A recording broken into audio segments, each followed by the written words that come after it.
Already time is up. ఇప్పటికే సమయం అయిపోయింది. So see, where there is spirit there is liberty. ఎక్కడైతే ఆత్మ ఉందో అక్కడ స్వతంత్రం ఉంటున్నది. So we are liberated by the power of the Holy Spirit. మనం పరిశుద్ధాత్మ శక్తి చేత మనం స్వతంత్రం పొందుకునే వ్యక్తులమై ఉంటున్నాం. Please try to settle yourself, don't move here or there. దయచేసి కూర్చోండి, ఎవరు అటు ఇటు తిరగండి. So God has brought us from beginning of the year to end of the year. దేవుడు ఈ సంవత్సర ప్రారంభము నుండి అంతం వరకు దేవుడు మమ్మల్ని తీసుకొచ్చాడు. What a blessed thing it is. ఎంత గొప్ప దీవెనకరమైన విషయం ఇది. See, the time is very very important. You know, in olden days we used to think about time pass. It's not passing the time now. Time is flying like anything. మరి పాత కాలంలో మనం చూస్తుంటున్నాం, మునుపు మరి సమయాన్ని మరి అలా గడిపేయడం అనుకుంటున్నాం. ఇప్పుడు ఏంటంటే టైం పాస్ కాదు కానీ టైం అనేది అలా ఎగిరిపోతుందండి. So time is very important. సమయం చాలా ప్రాముఖ్యం. Yesterday is gone. నిన్న అయిపోయింది. So it's very difficult to bring it back yesterday. మరి నిన్నటి దినాన్ని తిరిగి తీసుకురావడం అది అసాధ్యమైన విషయం. The important thing is the way how we are able to utilizing our time is very very important. అందుకని మన సమయాన్ని మనం ఏ విధంగా సద్వినియోగం చేసుకుంటామో అది చాలా ప్రాముఖ్యం. This morning I would like to emphasize on three particular things. ఈ ఉదయకాల సమయంలో మూడు ప్రాముఖ్యమైన విషయాల గురించి నేను మీతో పంచుకోవాలనుకుంటున్నాను. Today, you know, last Sunday of the year. మరి ఈ రోజు మరి సంవత్సరపు చివరి ఆదివారము. Today is the last Sunday. ఈ రోజు సంవత్సరపు చివరి ఆదివారం. And you know, we need to take this Sunday as a Thanksgiving Sunday. ఈ రోజు మనము కృతజ్ఞత ఆదివారముగా మనం తీసుకోవాలి. Always we ask the Lord, give me something. Always we may be asking something to get in our lives. ఎప్పుడు దేవుణ్ణి నాకు ఏదో ఒకటి ఇవ్వండి అయ్యా, నాకు అది ఇవ్వండి ఇది ఇవ్వండి అని ఎప్పుడు అడుగుతూ ఉంటారు. But today it's not asking the Lord, it's a giving Sunday. ఈ రోజు తీసుకునే ఆదివారం కాదు కానీ ఇచ్చే ఆదివారం. What we must give unto God. దేవునికి మనము ఏమి ఇవ్వాలి? Psalmist says, కీర్తనకారుడు సెలవిచ్చాడు, what I render before you, Lord, what I can give you before you, Lord. నేను మీకు ఏమి ఇవ్వగలనయ్యా? Because of your salvation I can do one thing, that I render before you. I can take the cup of salvation and thank unto your name. నీవు నాకు ఇచ్చిన రక్షణను బట్టి నేను మీకు ఏమి ఇవ్వగలను, అయితే నా రక్షణ పాత్రను చేత పట్టుకొని మీకు కృతజ్ఞతాస్తుతులు చెల్లిస్తున్నాను సెలవిస్తున్నాడు. And this is absolutely Thanksgiving Sunday. ఈ రోజు ఖచ్చితంగా కృతజ్ఞత ఆదివారం. We need to thank unto God what all he has done all these 12 months. ఈ 12 నెలలు మన జీవితంలో ఏవైతే జరిగాయో వాటన్నిటి బట్టి మనం దేవునికి స్తుతులు చెల్లించే వారమై ఉండాలి. My son brother Sudhir Daniel, while he was leading in worship, I heard from the guest room that, you know, many times we used to ask the Lord, what you have done. But the question is, what we did for God. That's very important, right? మరి నా కుమారుడు Sudheer Daniel worship చేస్తున్నప్పుడు మరి అడిగారు, దేవా నువ్వు నాకు ఏం చేసావు అని ప్రశ్నిస్తుంటారు కానీ అసలు మనం దేవునికి ఏం చేసామన్న విషయం మనం ఆలోచించాలి. This is the time to check our heart. ఇది మన హృదయాన్ని పరీక్షించుకునే సమయమై ఉంటున్నది. This is the time to examine ourselves, that you know what I did for God whole year. ఈ సంవత్సరం అంతా నేను దేవుని కోసం ఏం చేశాను అన్న విషయాన్ని ఒకసారి ఆలోచిద్దాం. Have you done anything for God? దేవుని కొరకు ఏదైనా చిన్న విషయాన్ని నువ్వు చేసావా? Have you brought single soul unto God? దేవుడి దగ్గరికి ఒక్క ఆత్మను మీరు తీసుకొచ్చారా? Did you preach the gospel to anyone? ఎవరితో అయినా సువార్తను ప్రకటించారా? You can question yourself. నిన్ను నువ్వు ప్రశ్న వేసుకోవచ్చు. I'm not asking you to raise your hand. మీ చేతులు ఎత్తమని చెప్పట్లేదండి నేను. Have you done anything for God whole year? ఈ సంవత్సరం అంతా ఏదైనా కొంచెమైనా దేవుని కోసం చేశారా? If you didn't do anything, really it's a shame in our part. నీవు ఒకవేళ ఏమీ చేయకపోయింటే చాలా సిగ్గుతో కూడిన విషయం. Many times we think that preaching the gospel is pastor's job. చాలా మంది అనుకుంటారు సువార్త చెప్పేది కేవలం పాస్టర్ గారి యొక్క పని అనుకుంటారండి. మరి సువార్త ప్రకటించుట అనేది విశ్వాసి యొక్క బాధ్యత.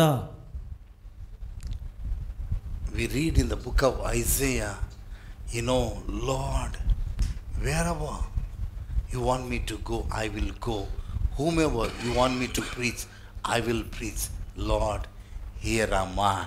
మరి యెషయా చెప్తుంటున్నాడు ఏంటంటే, దేవా నీవు ఎక్కడికి వెళ్ళమంటే నేను అక్కడికి వెళ్తాను, ఎవరితో చెప్పమంటే నేను అది చేస్తాను, ఎల్లప్పుడూ నేను నీకు అందుబాటులో ఉంటున్నానని చెప్తున్నాడండి.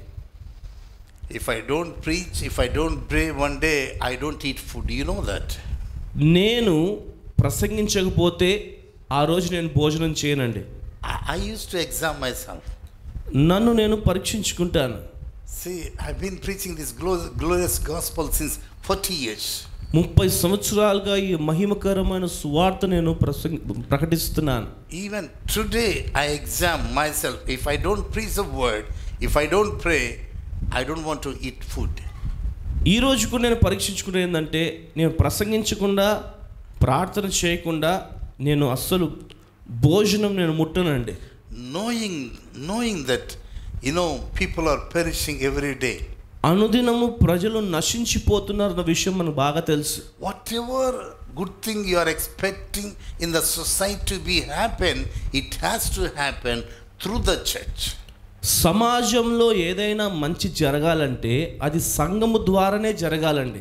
It is possible through the congregation only. కేవలము సంఘము ద్వారా మాత్రమే సాధ్యం అది.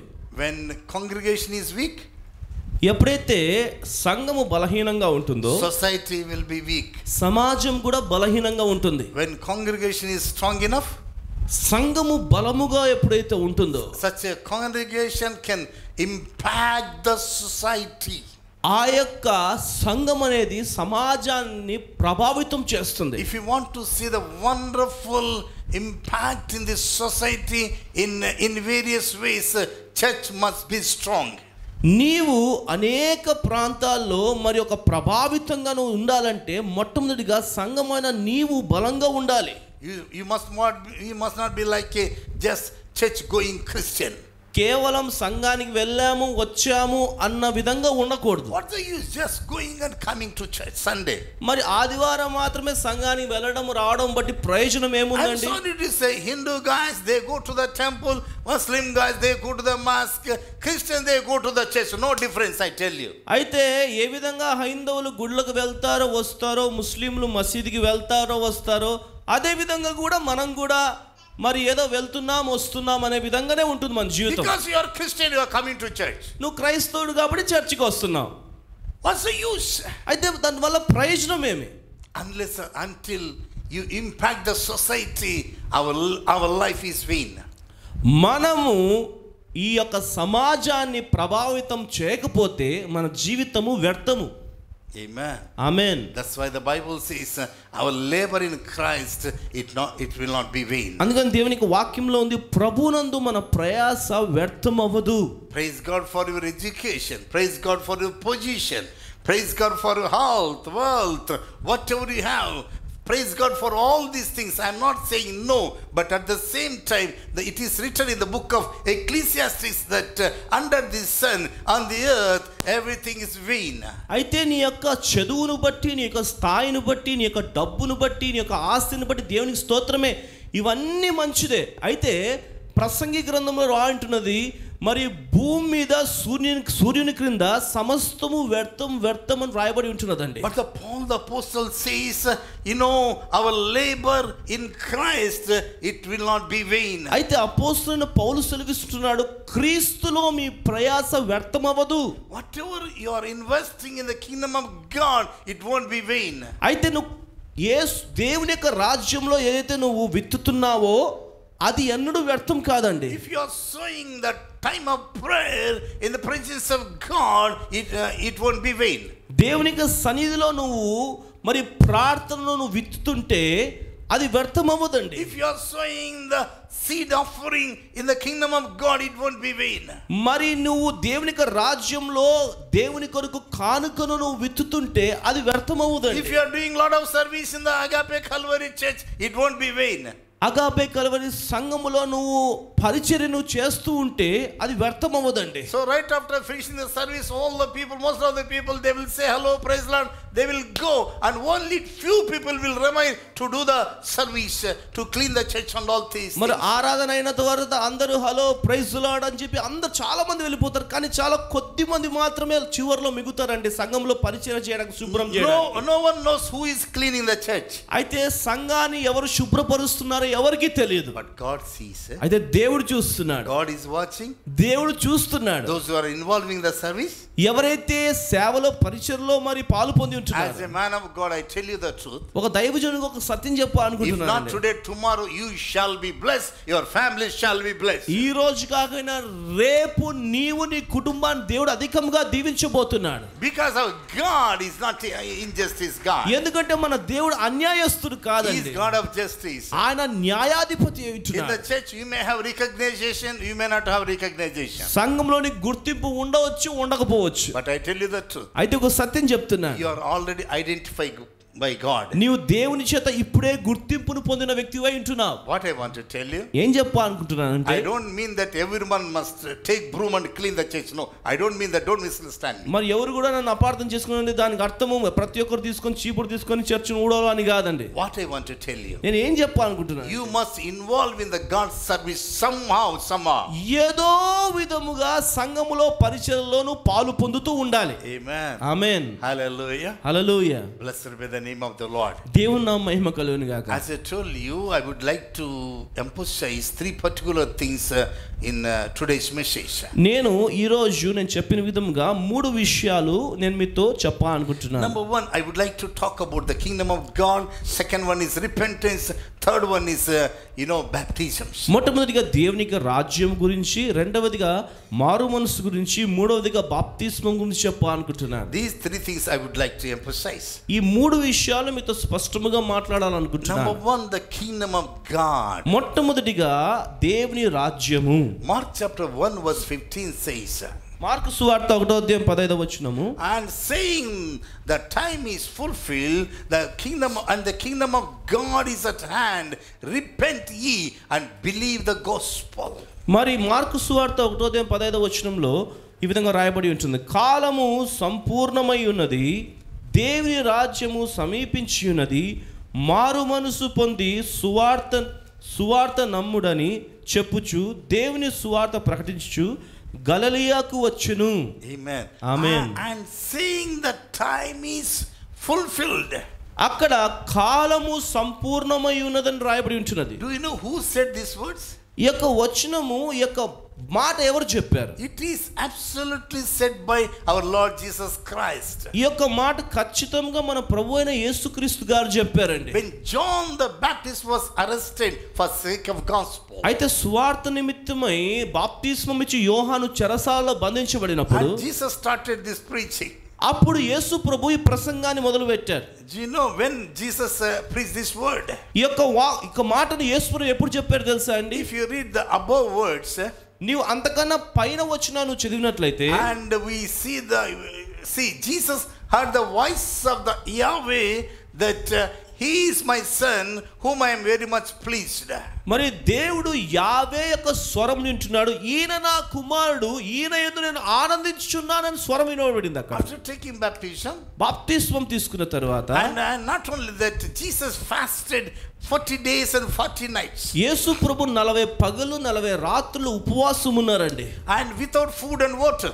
అయితే అక్కడ నీళ్లు ఆహారము తీసుకోకుండా ఉపవాసం ఉన్నారు. Jesus did very strict fasting. యేసు ప్రభు చాలా ఖచ్చితమైన ఉపవాసం చేశారు. After 40 days and 40 nights of his fasting, మరి 40 దినములు 40 రాత్రికి ఉపవాసం తర్వాత, so tempter came to Jesus to tempt him. మరి అక్కడ శోధకుడు వచ్చారంట శోధించడానికి యేసు And ప్రభు he దగ్గరికి. tempted in a many ways. అనేక మార్లు అనేక విధములుగా శోధించారండి. If you are a son of God, you do this and you do that. నువ్వు దేవుని కుమారుడు అయితే నువ్వు ఇది చేయి, నువ్వు అది చేయి. If you are a son of God, why don't you make these loaves and stones? నువ్వు దేవుని కుమారుడు అయితే ఈ యొక్క రాళ్ళను రొట్టెలుగా మార్చగలవా? So Jesus tempted, so Satan tempted to Jesus in so many ways. మరి అనేక విధములుగా సాతాను యేసు ప్రభుని శోధించిందంట. So God can perform any kind of miracle. దేవుడు ఏ అద్భుతమునైనా చేయగలడండి. The Lord who broke 5 loaves and 2 fishes and distributed to the multitude of the people, he can perform any kind of miracle at any time. మరి 5 రొట్టెలను 2 చేపలను 5,000 మందికి పంచిన దేవుడు ఏ అద్భుతమునైనా చేయగలడు కదా. The Lord who turned water into wine, he can perform any kind of miracle. ఏ దేవుడైతే నీటిని ద్రాక్షరసంగా మార్చాడో ఆ దేవుడు ఏ అద్భుతమునైనా The చేయగలడు. Lord who raised Lazarus from the tomb, he can perform any miracle. మరి ఏ దేవుడైతే లాజరును సమాధి నుంచి పైకి లేపాడో ఆయన ఏ అద్భుతమునైనా చేయగలడు. Because the God himself is a God of miracle. ఎందుకంటే మన దేవుడే అద్భుతకరుడు. It is written in the book of Isaiah chapter 9 verse 6. యెషయా గ్రంథము 5వ అధ్యాయం 9వ వచనంలో He రాయబడి is ఉంది. everlasting Father and Prince of Peace. ఆయన సమాధానకర్త అయిన దేవుడు రాయబడి We ఉంటున్నది. need to understand that it is miracle working God. ఆయన అద్భుతములు చేయువాడని మనం అర్థం చేసుకోవాలి. Today you may take it as a prophecy. ఈ రోజు ఒక ప్రవచనంగా మీరు తీసుకోవచ్చు. I don't know, these days the Spirit of God is inspiring me like this. ఈ దినముల్లో దేవుని యొక్క ఆత్మను ఈ విధంగా ప్రేరేపిస్తుంటున్నాడు. To prophesy over you. మరి మీ మీద ప్రవచనమును ఇవ్వడానికి. To prophesy over you in the name of Jesus. యేసు నామములో మీ గురించి ప్రవచనము పలకడానికి. Church, this morning you may be waiting for to miracle to be happen in your life. సంగమ ఉదయకాల సమయంలో నీ జీవితంలో ఒక అద్భుతం జరగాలని ఎదురు చూస్తూ ఉండవచ్చు. You know the Spirit of God says. దేవుని యొక్క ఆత్మ ఏం చెప్తున్నాడో You తెలుసా? don't need to wait for the miracle. నీవు అద్భుతం కొరకు ఎదురు చూడాల్సిన అవసరం లేదు. The miracle is waiting for you. అయితే అద్భుతమే నీ కొరకు ఎదురు చూస్తున్నది. Just miracle is on the way. అద్భుతము నీ మార్గములో ఉంటున్నది. If you will believe. నీవు నమ్మినట్లయితే. If you will believe. నీవు నమ్మినట్లయితే. You will see the God's glory. నీవు దేవుని మహిమను చూసేవారవై That's ఉంటున్నావు. what Martha said to Jesus. Jesus, if you would have been here, my brother Lazarus would have not died. Martha చెప్పిందండి యేసు ప్రభుతో, నీవు గాని ఇక్కడ ఉంటే మరి లాజరు చనిపోయేవాడు కాదని. Do you know what Jesus replied? యేసు ప్రభు ఏం సెలవిచ్చాడు తెలుసా? Martha, if you will believe, you will see the glory of God. Martha, నువ్వు నన్ను నమ్మినట్లయితే నువ్వు దేవుని మహిమను చూస్తావు. Problem with mind, not with Satan. I tell you the truth. మరి ఒక సత్యం చెప్పకుండా సాతానుతో సమస్య కాదు కానీ నీ మనసుతోనే నీకు సమస్య. Because poor devil can't do anything. ఎందుకంటే ఆ అపవాది మనల్ని ఏమీ చేయలేడు. Through the crucifixion, by the resurrection of the Lord Jesus Christ, the works of the devil being bruised on the cross of Yesu Calvary. ప్రభు యొక్క మరణ పునరుత్థానమును బట్టి సాతాను యొక్క ప్రతిక క్రియలు కూడా చితకతొక్కబడి ఉంటున్నాయి. I tell you the truth, poor devil can't do anything. ఒక సత్యం చెప్పాలనుకుంటున్నా, మనల్ని ఆ అపవాది అనేవాడు ఏమీ చేసుకోలేడు. When we called as God's children, ఎప్పుడైతే దేవుని పిల్లలుగా మనం పిలువబడుతున్నాము, when we wash as the blood washed people, ఎప్పుడైతే రక్తము చేత కడుగబడిన వారమే మనం ఉంటున్నాము, when we called as a people with the full of Holy Ghost, ఎప్పుడైతే పరిశుద్ధాత్మతో నిండిన వారమే మనం పిలువబడుతుంటున్నాము. we don't have any problem with the devil.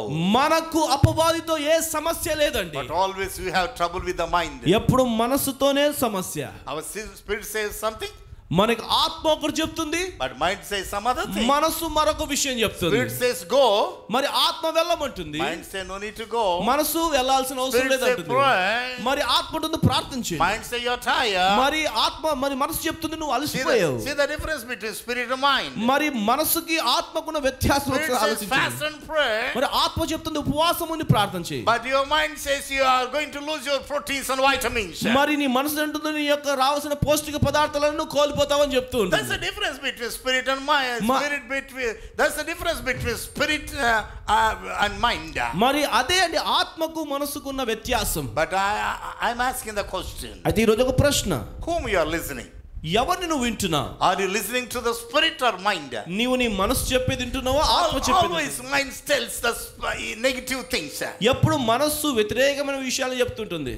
Before getting into the bus, before getting into the bus, మరి బస్సులోకి వెళ్ళడానికన్నా ముందు, before getting into the flight, మరి విమానంలో వెళ్ళడానికన్నా before ముందు, getting into the car, మరి కారు లోపలికి ప్రవేశించడానికన్నా ముందు you might think about accident. మనసు ఎప్పుడు యాక్సిడెంట్ గురించి గుర్తు చేస్తూ ఉంటుంది. But the spirit says, అయితే ఆత్మ the చెప్తుంటుంది, God of Israel will not sleep nor slumber. ఇశ్రాయేలును కాపాడు వాడు కునుకడు నిద్రపోడు. So he is always with us. ఎప్పుడు ఆయన మనకు తోడుగా ఉన్నాడు. That's what the spirit says. అదే ఆత్మ చెప్తుందండి. But mind says, అయితే మనసు చెప్తుంది, in a different way. మరొక విధంగా చెప్తూ ఉంటుంది. So we must listen to the Spirit. ఎప్పుడు ఆత్మ చెప్పు మాట మనం వినాలి, not to the mind. మనసు చెప్పేది వినకూడదండి. Amen. Amen. Hallelujah. Hallelujah. So where this mind is located, it is absolutely located in the place of soul. మనసు అనేది ప్రాణములో కేంద్రీకృతమై ఉంది. కేంద్రీకృతమై ఉన్నది. Right. Praise the Lord. దేవుని మహిమ కలుగును. Hallelujah. That's why the psalmist says, bless the Lord, O my soul, forget not all his benefits. మరి అందుకని కీర్తనకారుడు సెలవిస్తున్న నా ప్రాణమా యెహోవాను స్తుతించుము, ఆయన చేసిన ఉపకారం దేనిని మరవకుము. What it means, he could able to praise his holy name with his soul and with his mind. ఎందుకంటే ఆయన తన మనసుతో ప్రార్థన చేస్తుంటున్నాడు, తన యొక్క ప్రాణంతో కూడా ప్రార్థన చేస్తున్నాడు. Amen. Amen. See, we have enough time for everything. మనకు మన జీవితంలో అన్నిటికీ చాలా సమయం ఉంటుంది. We have enough time for eating, for chatting, for sleeping, for traveling, for entertainment. We have enough time, but when it comes to Bible, when it comes to prayer, we don't get time. మనకు తినడానికి, తిరగడానికి, పడుకోవడానికి, బాగా ఆహ్లాదకరంగా జీవించడానికి, enjoy చేయడానికి అన్నిటికీ సమయం ఉంటుంది, కానీ ప్రార్థనకు మాత్రం సమయమే ఉండదు. We ask the Lord, lame excuses, Lord, you know how much I am tired today. I'm sorry, Lord, I cannot talk to you today. నువ్వు దేవుని దగ్గరికి వెళ్ళి కుంటి సాగులు చెప్తుండొచ్చు, దేవా నీకు బాగా తెలుసయ్యా నేను ఎంత అలసిపోయానో, ఎంత ఉదయం నుంచి సాయంత్రం పని చేసి నా శరీరం ఎంత అలసిపోయిందో నువ్వు అర్థం చేసుకోగలవు నువ్వు చెప్తూ ఉంటావండి. You know what Lord says, sir? దేవుడు ఏం చెప్తాడు తెలుసా అండి? Hey, nothing is new, man. It's a common in your life. ఏది కూడా కొత్తది కాదమ్మా, అన్ని సర్వసాధారణమైన జీవితంలో. Try to tell new story. Why you want to tell old story like అరిగిపోయిన గ్రామ్ఫోన్ రికార్డ్? ఎందుకు ఏదైనా కొత్త కథ అని చెప్పు, కానీ అరిగిపోయిన గ్రామ్ఫోన్ లాగా ఎప్పుడు ఎందుకు పాత కథనే I don't have చెప్తావు? enough time. It's a old story. నాకు అది వినడానికి నాకు సమయం లేదు, ఎందుకంటే ఎప్పుడు అది నీ పాత కథనే. Every day you come to my presence with lame excuses. ఎప్పుడు నా సన్నిధికి కుంటి సాగులతోనే వస్తుంటావు. Some people know, they read the word like a lottery ticket like this. కొంతమంది దేవుని యొక్క వాక్యాన్ని బైబిల్ని లాటరీ టికెట్ లాగా చదువుతారు. We are supposed to read the word of God from Genesis to Revelation, instead of reading the word of God from Genesis to Revelation, ఆదికాండం నుంచి ప్రకటన గ్రంథం చదవడానికి బదులుగా they like this because of they don't get time. Suddenly they open the Bible like this. వాళ్ళకి సమయం ఉండదు కాబట్టి వెంటనే ఇలా బైబిల్ తీస్తారు. తండ్రి కుమార పరిశుద్ధాత్మ, Father, Son and Holy Ghost. తండ్రి కుమార పరిశుద్ధాత్మ. One guy, he opened the Bible like this after many days. ఒక వ్యక్తి చాలా రోజుల తర్వాత ఇలా లాటరీ టికెట్ లాగా బైబిల్ తీశాడంట. What he found? ఏం కనుక్కున్నాడు తెలుసా? Judah Iscariot, he hanged himself. ఇస్కరియోతు యోధా ఉరి వేసుకున్నాను ఉందంట. బాబో చదివితే బైబిల్లో ఉరి వచ్చేసింది నాకు. Let me open second time in the name of the Father, Son and Holy Ghost. మరొకసారి రెండోసారి తీశారంట, మరి తండ్రి కుమార పరిశుద్ధాత్మ నామములో అని తీశారంట. మరి you also do the same. నీవు కూడా ఆ విధంగా చేయండి ఉందంట. Oh, this is very bad day. ఇది చాలా చెడ్డ దినము. Let me open the Bible third time. మూడోసారి బైబిల్ నేను తెరుస్తాను. యేసు రక్తం జయం, యేసు రక్తం జయం, యేసు రక్తం జయం, యేసు రక్తం జయం. In the name of the Father, Son and Holy Ghost. తండ్రి యొక్క కుమారు యొక్క పరిశుద్ధాత్మ నామములో. Whatever you want to do it fast only. చేయనిదేమో త్వరగా చేయమని ఉందంట. This is the lottery system.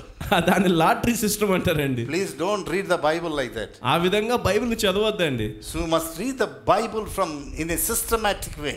క్రమముగా మనం దేవుని యొక్క వాక్యాన్ని చదవాలండి. From Genesis to Revelation. ఆదికాండం నుంచి ప్రకటన గ్రంథం వరకు. And also regarding prayer also. ప్రార్థన గురించి కూడా. We must have prayer, systematic prayer life. మన జీవితంలో క్రమబద్ధమైన ప్రార్థన జీవితం కలిగి ఉండాలి. When people will pray, ఎప్పుడు ప్రజలు ప్రార్థన చేస్తారు తెలుసా? whenever they need of something, then only they pray. ఏదైనా అవసరం ఉంటే మాత్రం ప్రార్థన చేస్తారు. It is called selfish prayer. దాన్ని స్వార్థపూరితమైన ప్రార్థన అంటారు. People, those who are in need of something, when they pray, what they are doing? మరి ఏదైనా అవసరం ఉన్నప్పుడు ప్రార్థన చేస్తున్నారంటే దానికి అర్థం ఏంటో తెలుసా అండి? They are using God like curry leaves. దేవుణ్ణి వారు కరివేపాకులాగా వాడుకుంటున్నారని అర్థం. Those who are using God, ఎవరైతే దేవుణ్ణి వాడుకుంటారో, so for them God cannot use them. దేవుడు వారిని వాడుకోడండి. Because they are using God. ఎందుకంటే వారు దేవుని వాడేసుకుంటున్నారు. Like curry leaves. కరివేపాకులాగా వాడుకుంటున్నారు. It's wrong. అది చాలా చాలా తప్పుది. I tell you the truth, final day of the year, reading the Bible and praying in our lives is it must be part of our life. ఈ సంవత్సరంలో చివరి దినం చెప్తుంటున్నాను, ప్రార్థన చేయడం, బైబిల్ చదవడం నీ జీవితంలో అదొక భాగముగా ఉండాలి. Here it says, Mark chapter 1 verse 15 says, mark సువార్త 1:15 వచనంలో, and saying the time is fulfilled. కాలము సంపూర్ణమై ఉన్నది. Time is fulfilled. కాలము సంపూర్ణమై ఉన్నది. And the kingdom of God is at hand. దేవుని రాజ్యం సమీపించి ఉన్నది. This was said by Jesus Christ. యేసు ప్రభు ద్వారా చెప్పబడిన వాక్కు అండి ఇది. Jesus was mentioning about the time.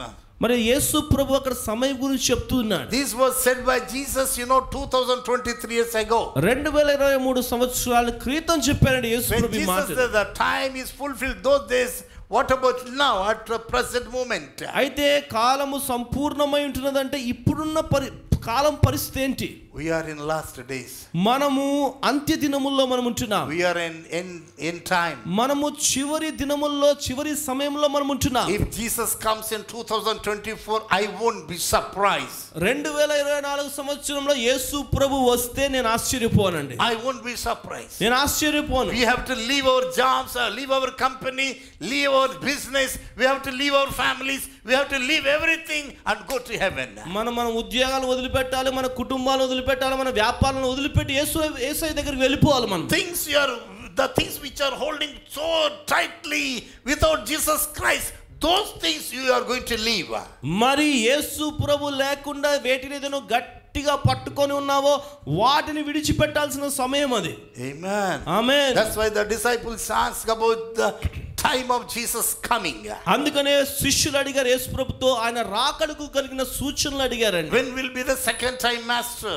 మరి బోధకుడా రెండవసారి నువ్వు ఎప్పుడు వస్తావు? You know what Jesus said? Yesu Prabhu సెలవిచ్చాడండి, only Father knoweth. తండ్రికి మాత్రము తెలుసు. Father knows about the time. ఆ సమయం గురించి తండ్రికి మాత్రమే తెలుసు. Because the తెలుసు. times and seasons in the hands of the Father. ఎందుకంటే కాలములు సమయములు తండ్రి స్వాధీనంలో ఉన్నాయి. But some of the signs Jesus mentioned. అయితే కొన్ని సూచనలు ఆయన అక్కడ చెప్పారండి. So you hear about earthquakes. నీవు భూకంపముల గురించి నువ్వు వింటావు. And people will be lacking the love among themselves. మరి ప్రజల families. మరి కుటుంబాల్లోనే ప్రజల మధ్యలోనే ప్రేమ కరువైపోతుంది. That's why the children are taking the parents and they are keeping in the orphanage. అందుకనే పిల్లలైన వారు తల్లిదండ్రులను తీసుకెళ్లిపోయి వృద్ధాశ్రమంలో పెడుతున్నారు. And their children also doing the same job, following the same thing. మరి వాళ్ళ పిల్లలు కూడా వాళ్ళ తల్లిదండ్రులు అదే పని చేస్తున్నారు. Their children also doing the same thing. మరి వాళ్ళ పిల్లలు కూడా తీసుకొని whatever we are sowing we have to reap it. అయితే మనం ఏదైతే విత్తుతున్నామో దాన్ని కోస్తున్నాం. This is a common thing. అది సర్వసాధారణమైన విషయం. And what Jesus said? యేసు ప్రభు ఏం సెలవిచ్చాడు? You know and you will be hearing about wars. నీవు యుద్ధముల గురించి మీరు వింటారు. These days there is war between Ukraine and Russia.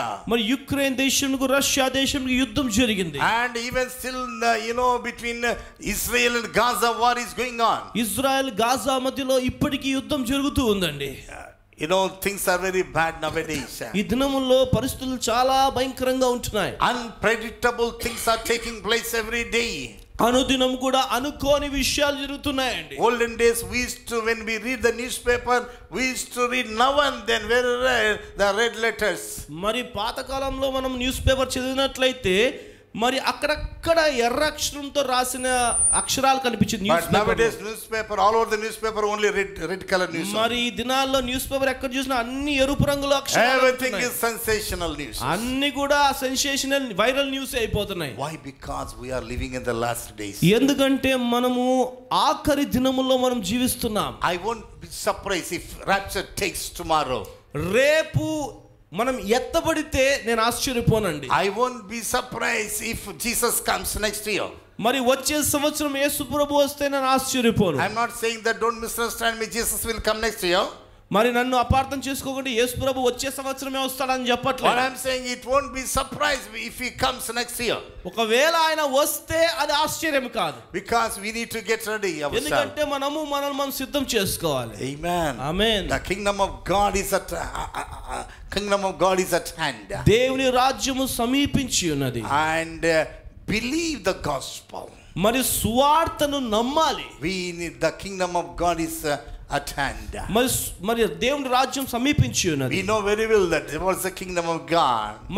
మనకందరికి తెలుసు దేవుని రాజ్యం అంటే మనందరికి బాగా తెలుసు. Kingdom of God is not either eating or drinking. దేవుని రాజ్యం అంటే తినడము త్రాగడము కాదండి. What's the kingdom of God? అయితే దేవుని రాజ్యం అంటే ఏంటి? Righteousness, peace and joy in the Holy Ghost. నీతి, సమాధానము, పరిశుద్ధాత్మ యందలి ఆనందము. If you call as a believer, నీవు విశ్వాసిగా నువ్వు పిలువబడుతున్నావు. so you are responsible to be maintain your righteousness.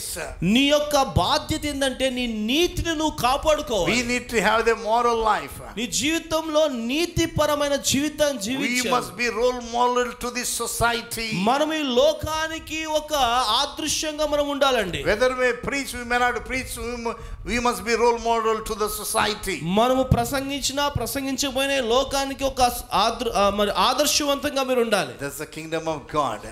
అది దేవుని యొక్క రాజ్యం. And secondly, మరి రెండవదిగా Bible says in Matthew chapter 6, మత్తయి సువార్త 6వ అధ్యాయంలో ఈ విధంగా వ్రాయబడి and ఉన్నది. seek ye first to the kingdom of God and his righteousness, and రాజ్యం నీతిని మొదట వెతుకుడి, then all things shall added unto you. ఇప్పుడు అవన్నీ మీకు అనుగ్రహించబడును. You know, in the last day of the year you may be worrying about so many things. ఈ యొక్క ఆఖరి దినము, సంవత్సరపు ఆఖరి దినమందు మీరు అనేక విషయాల గురించి చింతిస్తూ You ఉండవచ్చు. may be thinking like this, I have gone through so much troubles and problems, trials and temptations all over the year. How I am going to face 2024?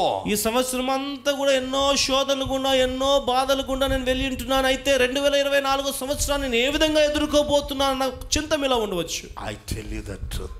ఒక సత్యం చెప్పాలనుకుంటున్నాను. Because Jesus lives, that's the reason we can face tomorrow.